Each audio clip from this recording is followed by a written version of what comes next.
Amazing. In industry, professionals, thank you. And how many in grad school? Okay, thank you. That's great to know. So hopefully the goal of my presentation today will be to give you some understanding of the way Internet of Things started out and is evolving. It will be at a very basic level. I can go much more technical for those of you who want more technical depth, but I will leave the technical depth for the question and answer period so that you can quiz me on it as to these are the sort of questions that come to your mind. The hope at the end of the presentation is to get you thinking about the whole area and to get you to think about what are the new products that you can develop or take forward as you progress in your professions. So one disclaimer I would like to add is that I'm a researcher at Microsoft Research, but nothing in this presentation voices the opinion of Microsoft. These are my independent opinions as a researcher. Thank you. So I will begin at this point.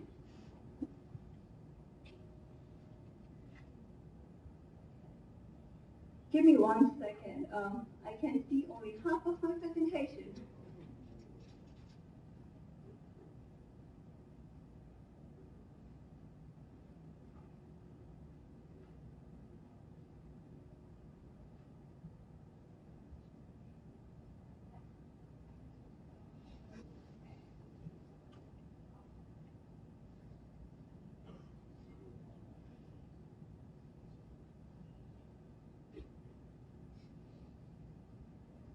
Sorry about the interruption.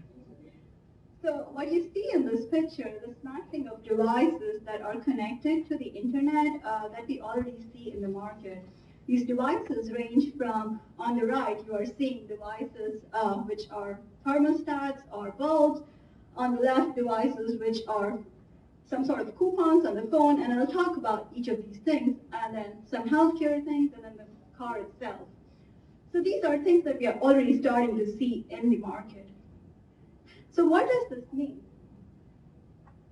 Well, if you look at the technology trends, it is forecasted that the Consumer Electronics Show next week will have almost a majority of the devices which will be from Internet of Things, basically Internet-connected devices. And it is also forecasted that almost 140 billion in the next 5 years will be spent on this particular field. And among major industries, Intel, Samsung, Qualcomm, Broadcom, Microsoft, Google, all of them are hoping to capture some part of the market share by developing IoT platforms or developing devices that can be part of the IoT itself. So there is a lot of excitement in the market about IoT or Internet of Things, as we call it. So what is really Internet of Things, and why do we care about this now? So this graph, you don't have to look at the specifics in this graph, but what this graph is hoping to elaborate to you, and I'll go in more detail, is that we started out with personal computers almost in '95, where every person would go to a computer and work on a computer to make his life easier or her life easier. The number of devices or the number of personal computers grew at an exponential pace, doubling almost 1.3 times every year.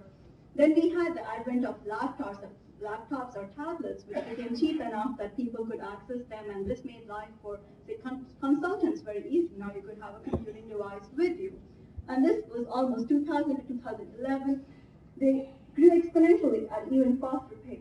What enabled this fast-paced growth was that we could pack smaller number of chips in the same area. This was the Moore's law.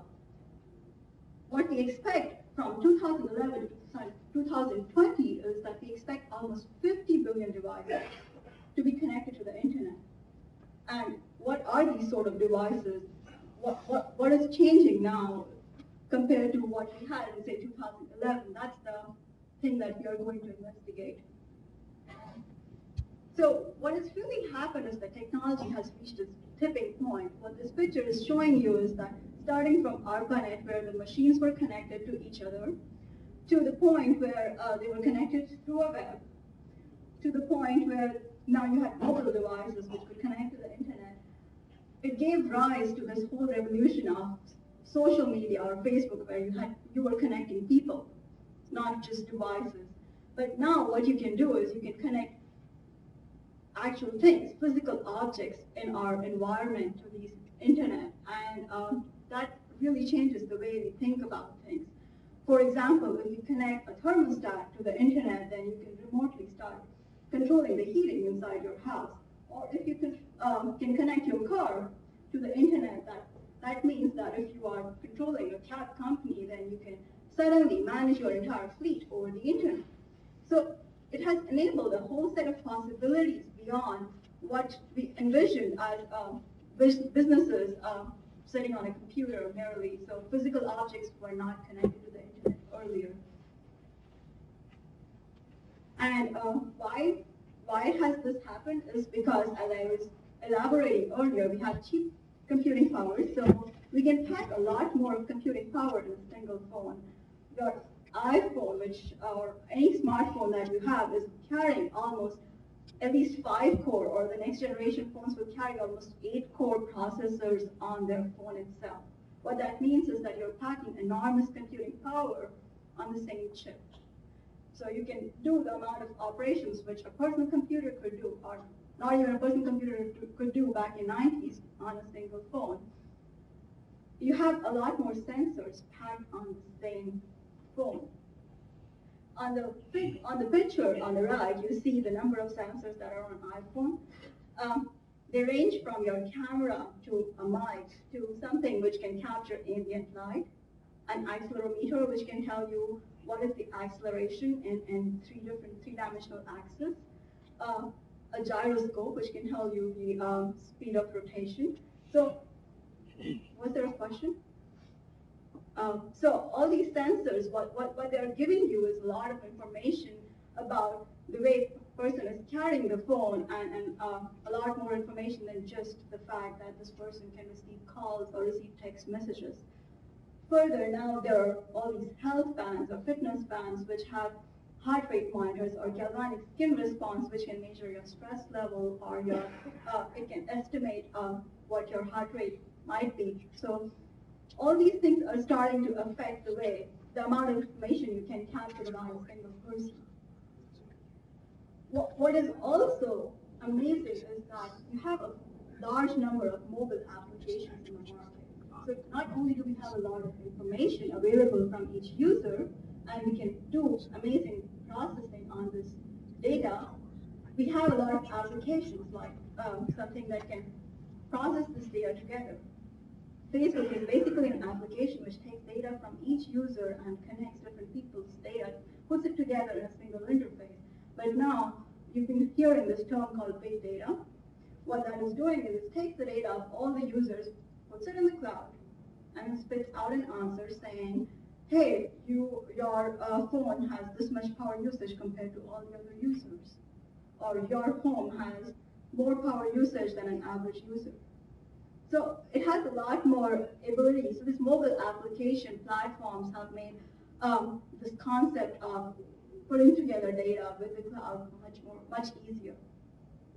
And energy has always been a constraint with any sort of mobile devices or sensor-based devices, but we're just entering the era where energy harvesting circuits might become commercially feasible, and we can actually do something cool with them. So we only used to have watches where you could not do, where you didn't need batteries, but now we can have maybe devices which will, or at least RFID tags which can do energy harvesting. So we expect these connected devices to enter all sort of realms, from smart home, healthcare, automotive industry, retail stores, advertising, and supply chain. What I would like to do next is walk through the examples of each of these areas. But before doing that, I actually want to turn the questions back to you as to what devices do you think would be most useful, and which device do you think which device do you think is least expected to be connected to the internet over the next 5 years? So By show of hands, I want some answers of which device you least expect to be connected to internet that exists in your physical environment. No takers? Really? Go ahead. Your refrigerator and microwave, okay. Go ahead.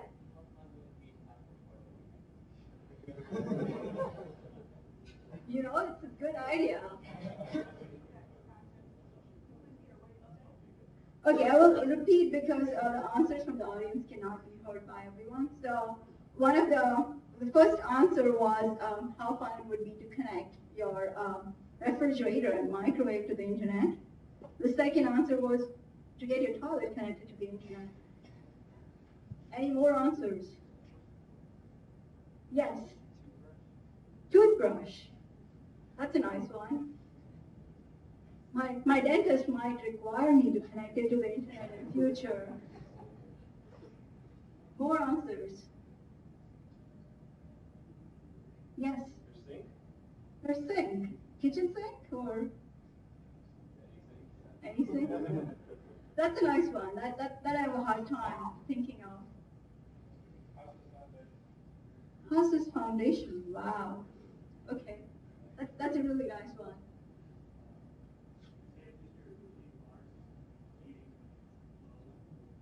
Okay. The water flow. Okay. Any other takers for that question? Yes. You mean the gardening system? Irrigation system? What is the electronic component there?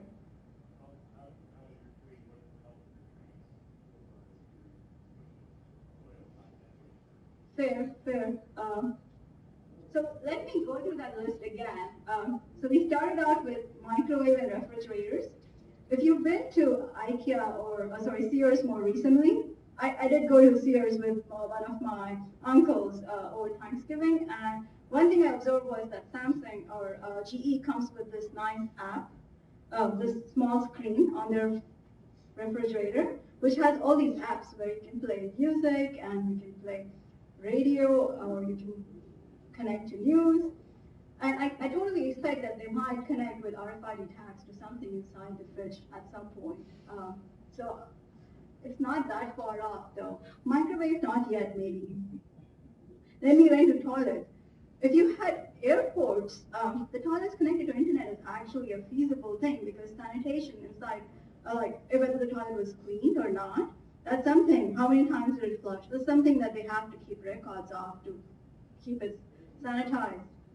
For landscaping, actually in agriculture, there is a big shift towards having some sort of a sensor, irrigation sensor or soil moisture sensors to automate the process of monitoring your farms because that helps you monitor how the health of your crops is going on. I'm not sure how quickly that will take on to the point where it's economically feasible. Then we went on to something which was kitchen sink. I've hard time thinking about kitchen sinks right now, but water flow systems are, the heating systems are definitely being connected to the internet because heating is one of the major sinks of how electricity usage happens inside your house. So if your heating can be managed when you're away on a vacation, you want to turn off your heating remotely. Same for water flow in many places. So it gives you big energy savings. What is unclear at this point is who will pay for these devices. Like, should I pay or should the utility pay for having these installed in my house? So that was a great set of answers. Thanks for thinking about these. Let's run through a few examples to see what verticals do we expect to disrupt. So we talked about future home. Pretty much every device inside the home can be connected to the internet because we have availability of Wi-Fi or some sort of a wireless medium inside the home. What this picture shows you is a thermostat connected, a thermostat which is Nest, then a bulb which is connected through a Wi-Fi app to the phone, and then a drop cam, which is a camera sensor which will allow you remote monitoring of your home. So you can expect that the next generation smart homes can have camera sensors, can have kitchen appliances, and can have thermostats connected to the internet. But what you have to really figure out is how are these helping you? So thermostats means big energy savings. So when you go away from home, if you are if you are a professional who travels frequently, you want to remotely be able to turn off your heating but not enter a house which is completely frozen, especially if you live in a cold part of the country. Kitchen appliances mean that you can remotely turn on and off food that was, say, um, needs to be heated or something like that. But camera sensors provide the most compelling example because intrusion detection or monitoring your kid has been something that every parent wants to be able to do, of course within privacy limits. But with DropCam, you can do detection of any intruders inside your home or retail store. And you can also monitor your baby if he or she has good childcare with the nanny. So all of these open a set of possibilities inside our home of what can be connected merely by having a chip that can connect to Wi-Fi and some sort of a phone on the other end or some sort of a device on the other end that can collect that data. So this actually opens up a bigger possibility, which you probably heard about, called smart grid. Smart grid is the idea of connecting anything that uses electricity inside your home, most commonly just meters, to have automated readings be collected by the utility. So this is called as automated meter reading systems. Once the utilities can collect real-time information about how you're using your electricity, they can almost design smart buildings. They can forecast when to expect how much consumption, when to expect how much demand of how much electricity they should produce, and tailor their production of electricity based on that. What's fascinating is that this can actually also incorporate renewables in some of the interesting parts of the country where they're running some projects where they can incorporate, say, wind energy or solar energy in these systems. And the enabling factor is basically having that reading be collected in real time instead of having that reading be collected once at the end of the month. I'll go in a specific example for this particular case, but smart surveillance is another application area which is taking off really nicely. So I talked about inside the home, but just imagine that camera sensors are becoming quite prevalent all over, even in stores or in enterprises. So when you have a lot of camera sensors, what do you do with that video? Most of the time you just store that video and don't do anything with it unless something happens and then you go back to those video records and analyze them. But with these applications, with them connected to the internet, you can actually have triggers at the camera which can say, okay, this video needs to be uploaded and be seen by a human to say, was it an intruder or was this just a person whom we did not expect to see? So it opens a lot of possibilities of the way your life can become more productive, easier, but also for enterprises to become more efficient.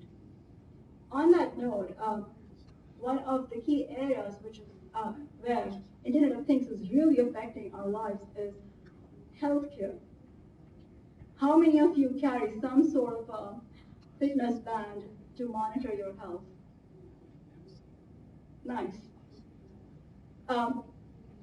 Most of us have some sort of a pedometer or some sort of a fitness band that can record how many steps you take. So you have a device that's connected to the internet, records the number of steps, your sleep patterns, your running activity, along with the route that you took.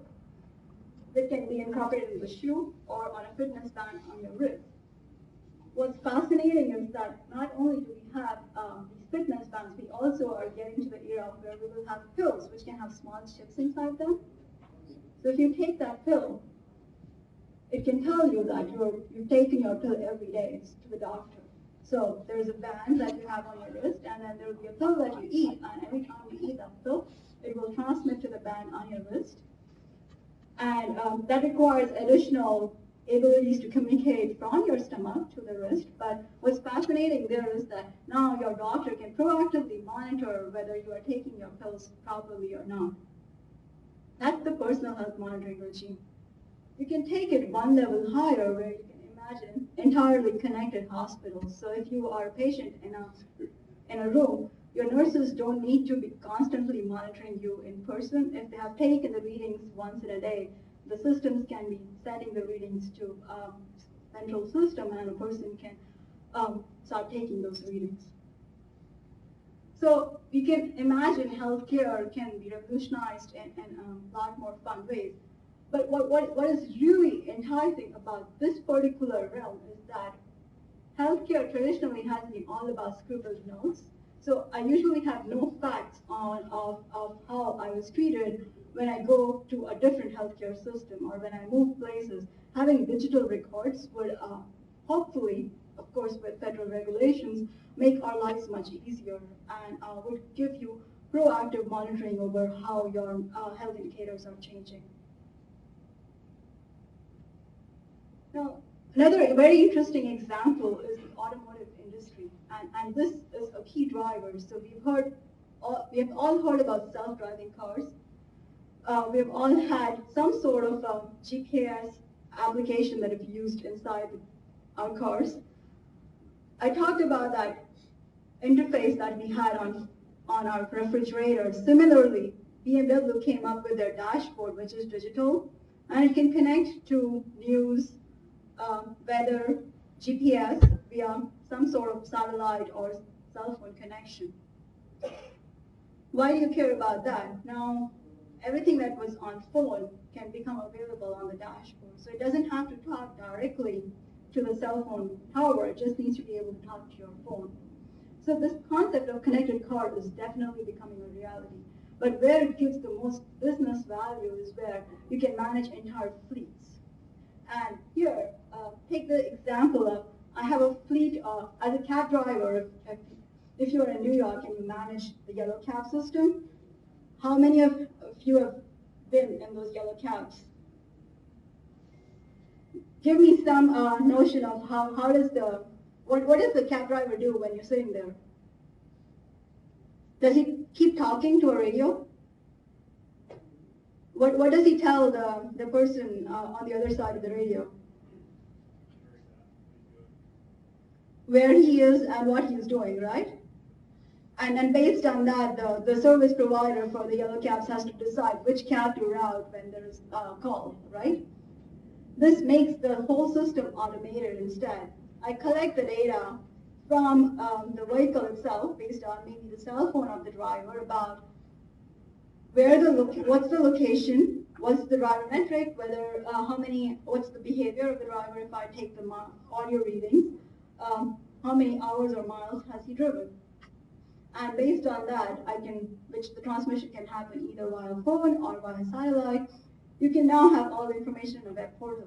What this has enabled already is car sharing services like Zipcar or Car2Go, which allow hourly rentals of cars, or this personal cab systems like Uber and Lyft, which are already starting to revolutionize the way we think about we think about the automotive industry. So more importantly, if you are someone who's managing your inventory, now you can actually know where your drivers are driving around. So it is a very powerful concept of just having the car be able to transmit information about what is happening inside the car to someone who's wanting to monitor that car. So we reviewed healthcare, we reviewed connected home, we reviewed the automotive industry. Taking it one step forward, the retail and supply chain is not behind.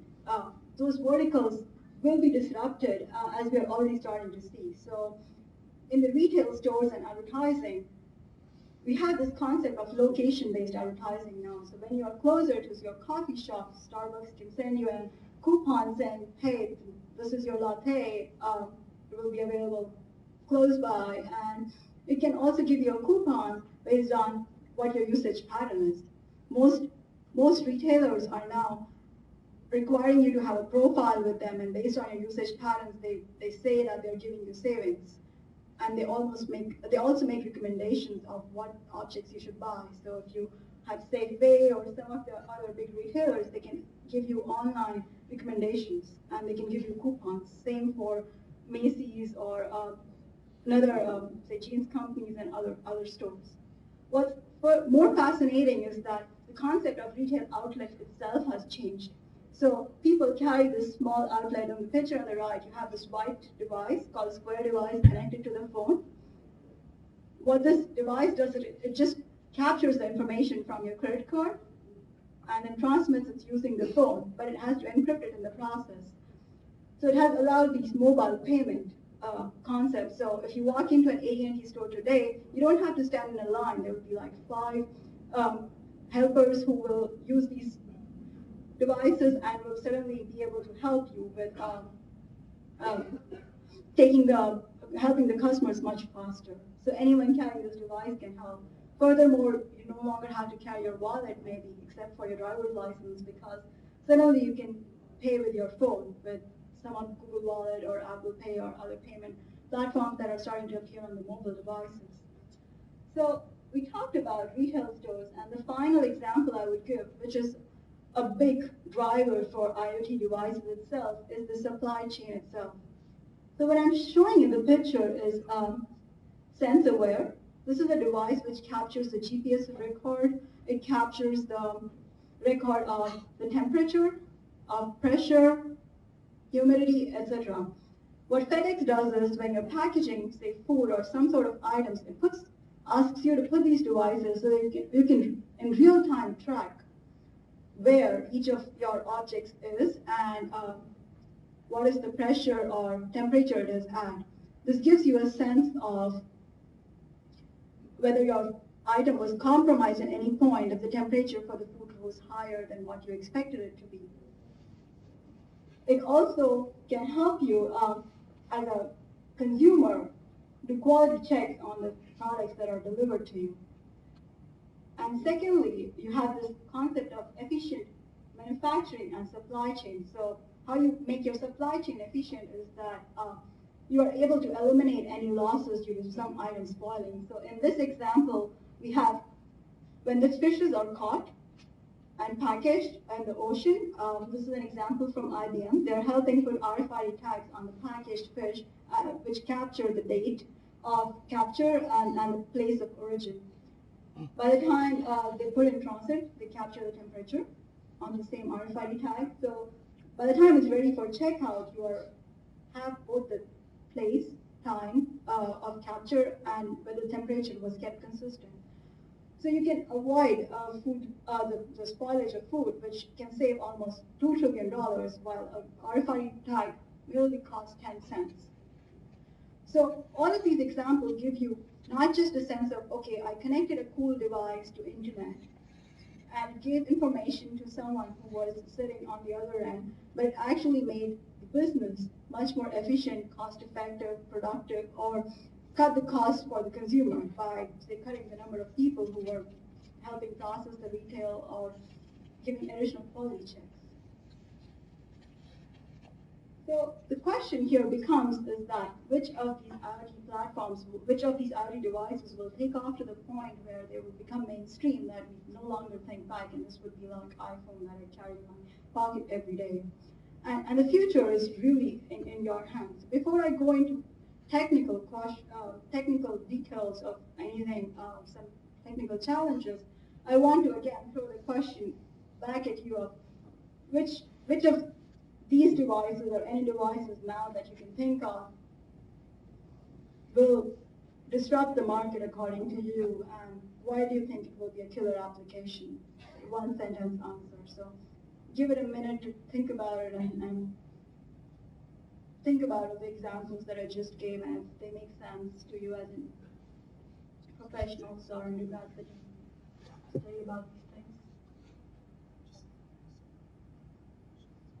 Any takers for? You can make random guesses. There is no. Go ahead.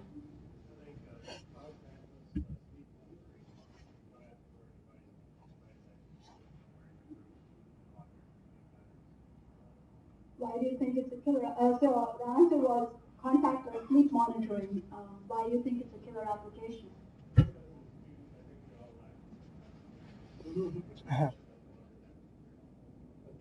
Very nice. So you'll be able to manage your sleep better if you had better sense of whether you were sleeping nicely or not.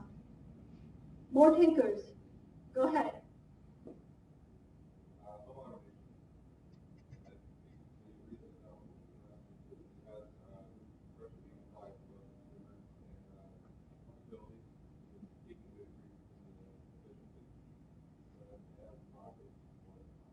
I didn't get the last part of the answer. Yeah.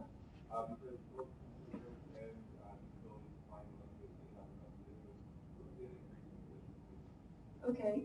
So the answer here was home automation. I assume you mean the thermostats and the other device.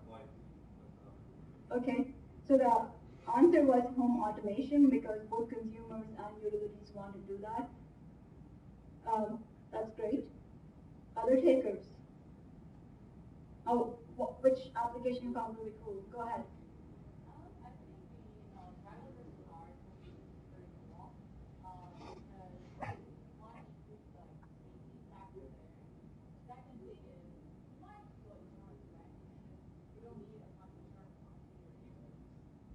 That's a great answer. So she claims that if you have driverless cars, they will add the safety factor on the road because they're machines, they don't make mistakes. They cannot do drunk driving, and they would also eliminate insurance, maybe. So that's an entire industry eliminated, perhaps.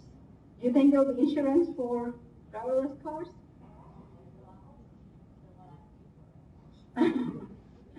So probably would be less than what you pay for today. Other takers for disruptors. Go ahead.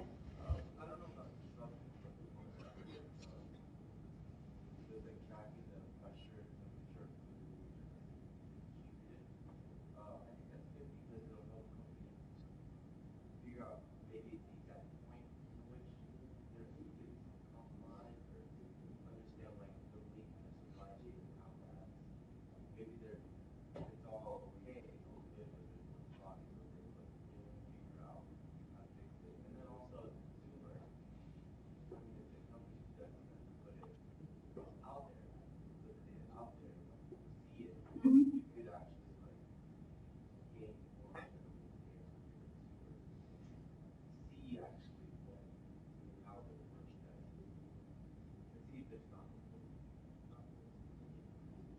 You can almost imagine it would connect all the way to your fridge. Or the microwave.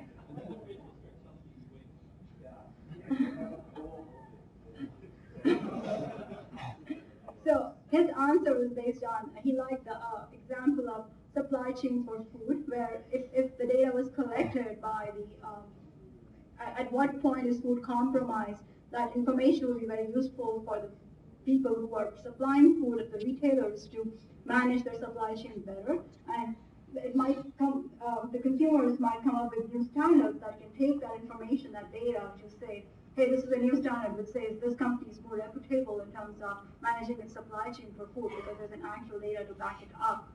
And all the way to maybe your fridge can capture as to this food will probably be spoiled after this date because this was the date at which it was packaged, right? So it adds enormous amount of possibilities. More takers for what do you think would be disruptive or killer applications? Yes.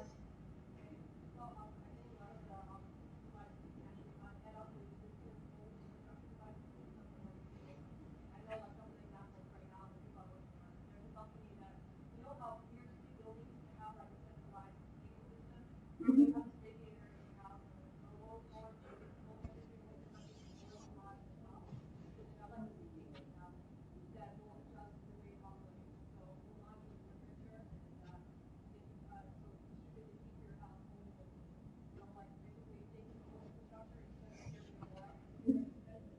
Mhm.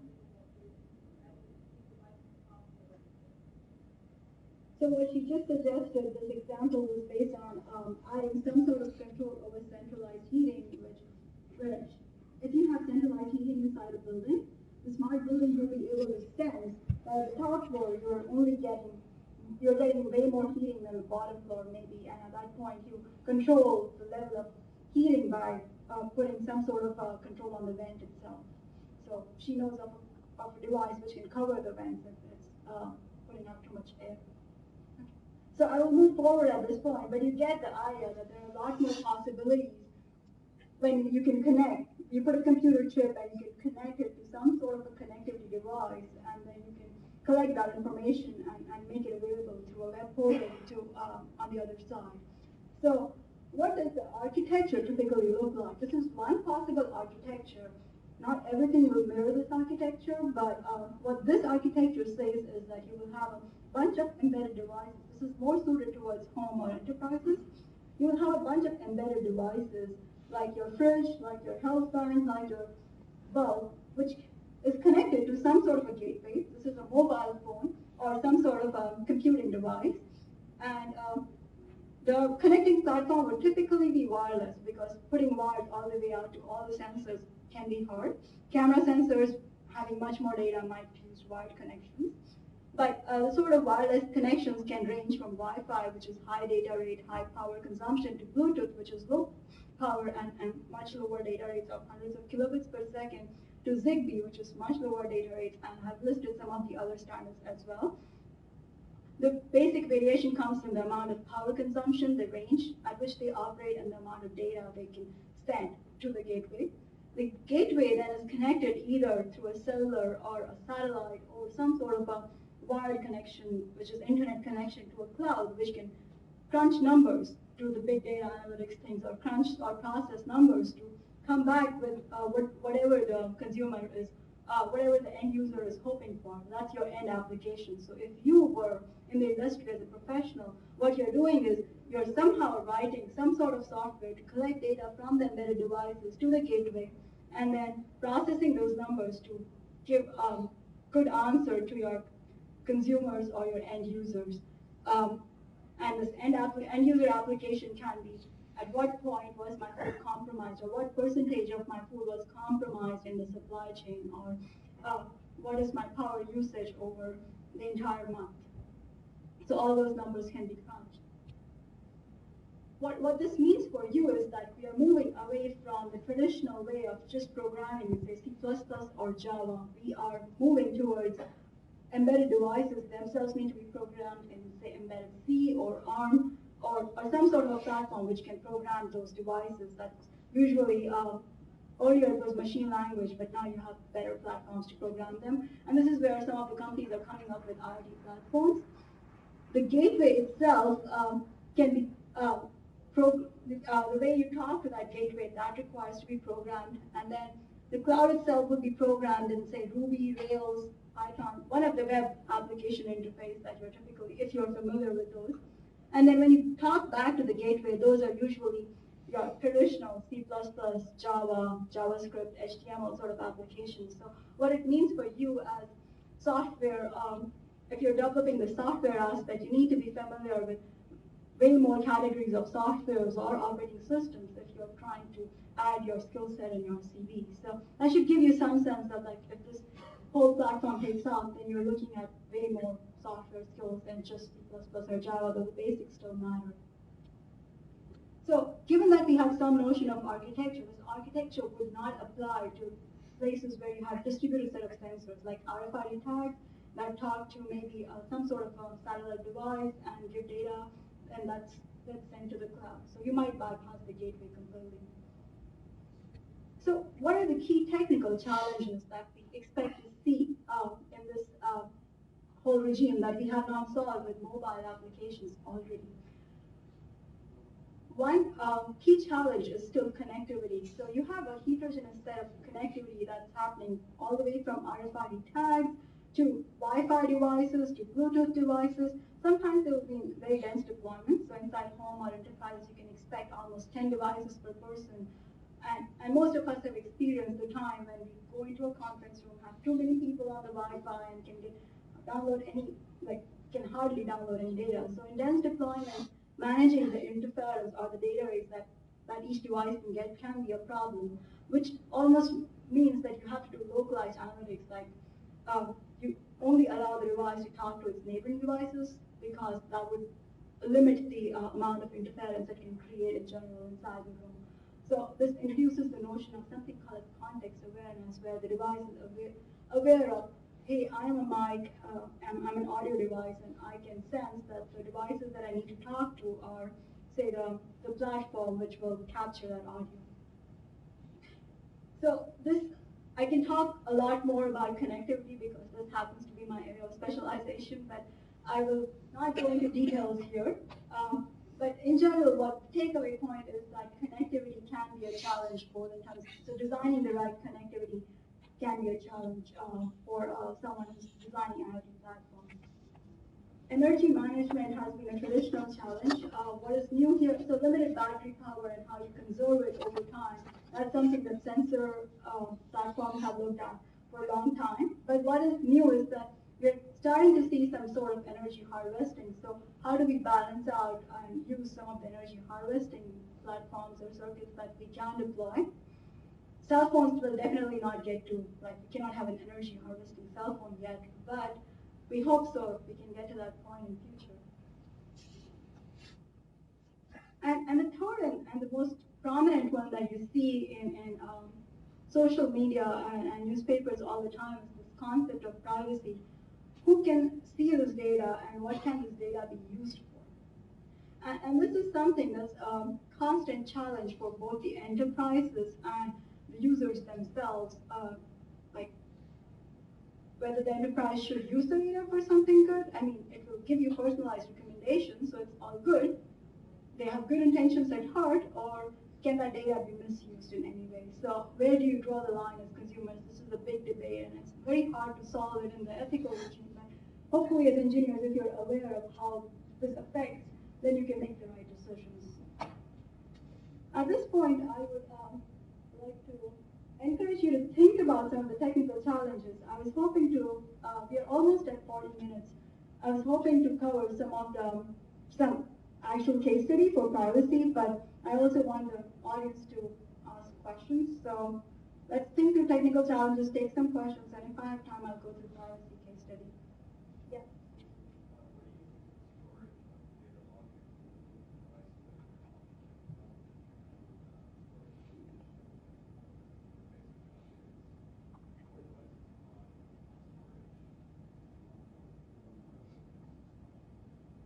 That's a great question. So when you say, let me repeat the question first. So the question was that, what do we think of storage? Because as more devices come on, how much storage do they need to keep on each device?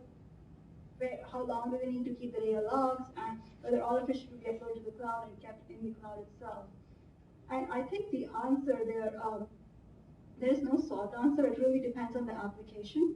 Some of the data logs, you want to keep it for a much longer time, others you don't. But more specifically, if you have video data, you want to keep the logs only for a certain period of time, perhaps in the cloud. On the device itself, storage is cheap, so you can probably go up to terabytes and store the video recorded per device, but you need to have some sort of an indexing or tagging mechanism to say this data is probably the most relevant if the cloud were to query it. So it almost introduces this notion of being able to search across devices or across sensors that are recording these. So you can imagine almost local platforms that will capture the story. If you have RFID tags, they're probably sending just kilobits of data. So you have to have some notion of a context. So if I go back to the example of supply chain management, I probably need data to the point of the actual product that was packaged makes it to the consumer, and at that point I can process the numbers to say, okay, I'm doing 50% or 90% of my supplies are not getting spoiled. So it really boils down to what the end application is and what they want to do with the data. If you want to restore all the data, it's doable for low data rate applications. For high data rate applications, putting everything out to the cloud means wastage of resources, is my personal opinion. More questions or technical challenges you can think of?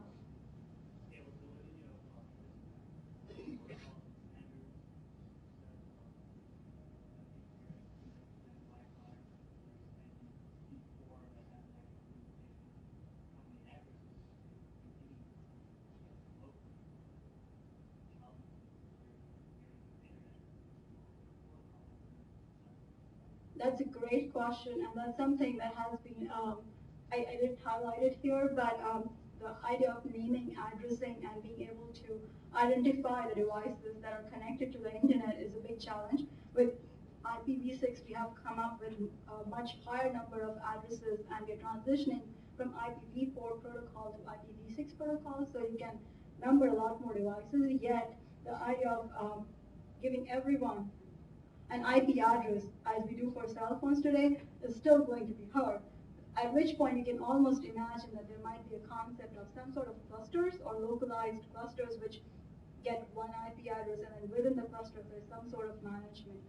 So how this manifests again depends on the application, but within a room you have some sort of a personal area network going in. The wide area network only has one IP address for personal area network. That might be the sort of platforms that we might evolve to. We have not reached the stage where we've run out of IP addresses yet. But that's a great point that you brought up. Other technical challenges that you can think of? Yes.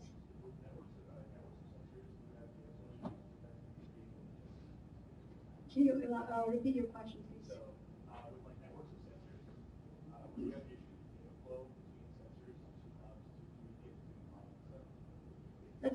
So are you referring to the protocol itself, or are you like? So the question is, would there be challenges in the data flow itself from sensors to gateway to the cloud, to the end user application? That's a great question. So the way you package your data, that needs to be defined in all of these interfaces somehow. And anytime two devices need to talk, they need to agree on, I'm transmitting this packet, which is in, say, Internet Protocol. That's the header, and that's my data, and then that's how I'm storing it. So that needs to be defined. And what is happening that I personally saw in smart grid industry was they were coming up with open flow standards, which would allow most of the devices to be able to talk to some sort of a gateway. So there are standards that are being developed, but there is proliferation of too many standards sometimes. But you probably know this already, that there are a lot of standards which try to handle the interconnection between devices or the interface between devices, and having one common standard is hard right now. I'm giving a talk on this subject tomorrow. There were at least 150 companies and consortia trying to tell us how the Internet standards will be defined. So it's going to be Darwinian evolution for the next few years. So that gives you some idea of Joe's talk tomorrow. He'll tell you more about this. More questions? Anything you can think of related to the technical challenges? This was a very basic introduction. I didn't go into details for almost anything, but I was hoping to give you flavors. Any questions that might have cropped in your mind so far? No? How are we doing our time right now? Okay. Okay, then I will try to conclude instead of going through the case study, but I will give you a flavor of that. So this was a case study that I was going to give you about how smart meters collect readings in real time from a home and then transfer it to the utility. And it can enable a lot of cool applications, which I will let you read up on your own. But what I wanted to convey to you is the sort of privacy concerns it can raise. So this is the profile of data collected in real time from a single household over a 24-hour time period, and it is showing the power usage in kilowatts on the y-axis and 24-hour scale on the x-axis.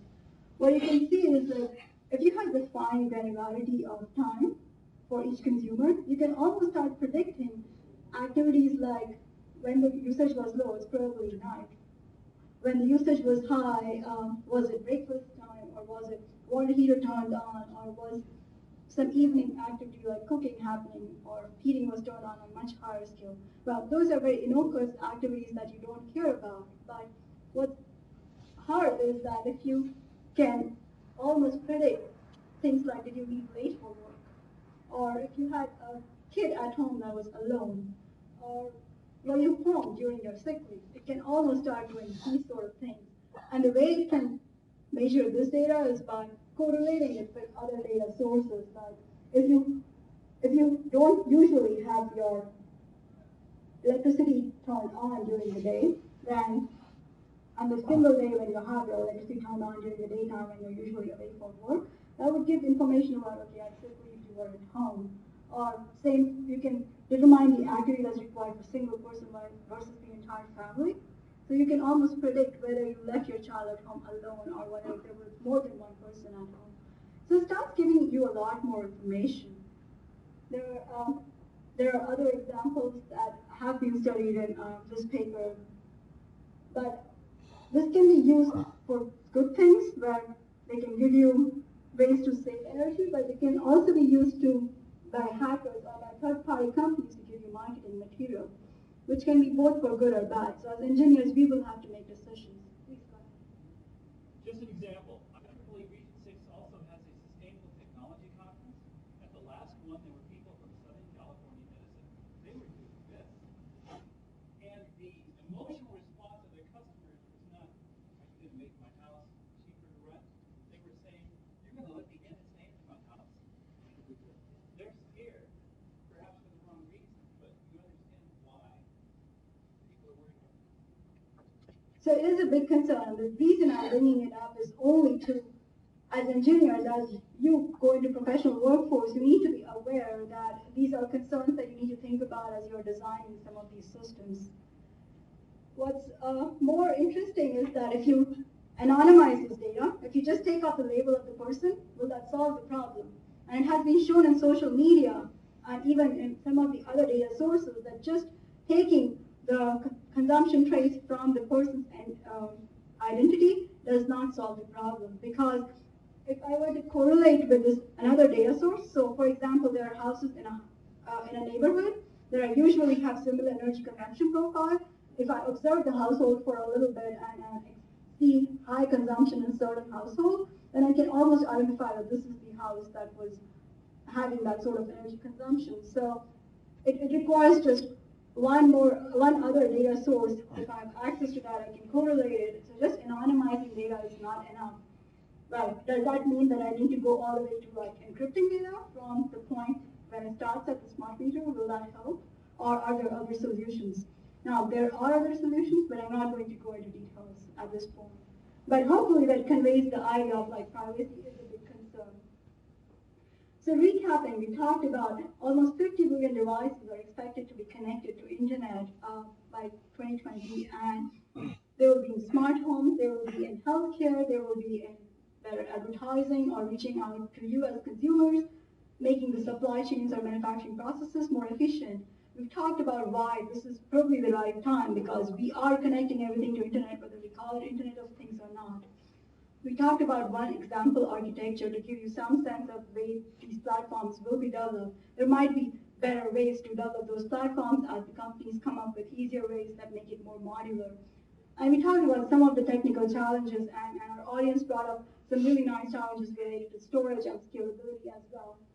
So at this point, I would leave you with this slide where future is really your imagination. You can have vending machines connected, you can have even beer breweries connected to the internet, you can have robots inside a factory connected to the internet, and you can go for safer highways, as one of our audience members pointed out earlier. So it really is your imagination.